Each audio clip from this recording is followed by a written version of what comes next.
ជំរាបសួរអ្នកទាំងអស់គ្នា Guten Tag ពីប្រទេសអាល្លឺម៉ង់ Guten Tag auf Deutschland ថ្ងៃនេះយើងរៀនពាក្យថាខ្ញុំស្រឡាញ់អ្នកជាភាសាអាល្លឺម៉ង់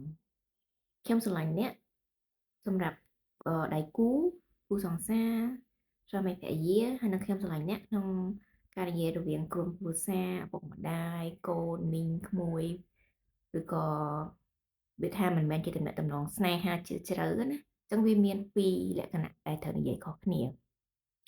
ចឹងខ្ញុំស្រឡាញ់អ្នកពេលដែលយើងនិយាយជាភាសាស្នេហាប្រុសនិងស្រីប្តីប្រពន្ធចឹងគេនិយាយថា ich liebe dich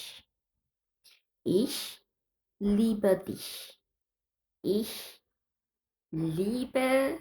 dich ich liebe dich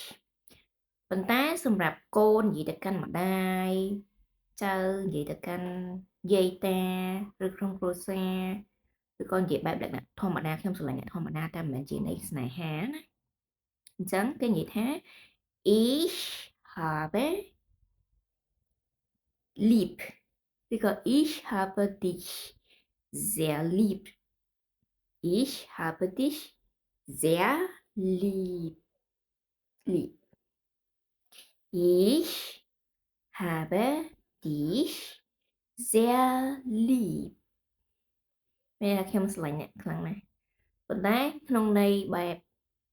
និយាយមិនក្នុងបែបក្នុងស្នេហាប្រុសស្រីឬក៏ស្នេហាជ្រាលជ្រៅទេគឺនិយាយលក្ខណៈស្រឡាញ់កូនរវាងឪពុកម្ដាយយាយកូនចៅ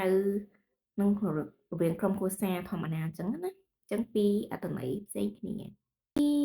ទំនៀមទម្លាប់វប្បធម៌នៃការប្រារព្ធធ្វើ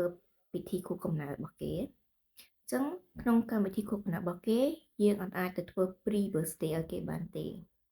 ឧទាហរណ៍ថាគេ birthday ថ្ងៃពុធយើងចង់ធ្វើចុងសប្តាហ៍នេះមុនឲ្យហើយចឹងអត់បានទេគេប្រកាន់មានន័យថាបើសិនយើងធ្វើ pre birthday មុនថ្ងៃកំណើតរបស់គេ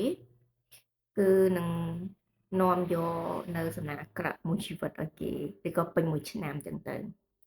ចឹងគេធ្វើ birthday ចំថ្ងៃ birthday របស់គេតែម្ដងឬក៏អាចយឺតជាងថ្ងៃ birthday ហ្នឹងក៏ធ្វើបានដែរ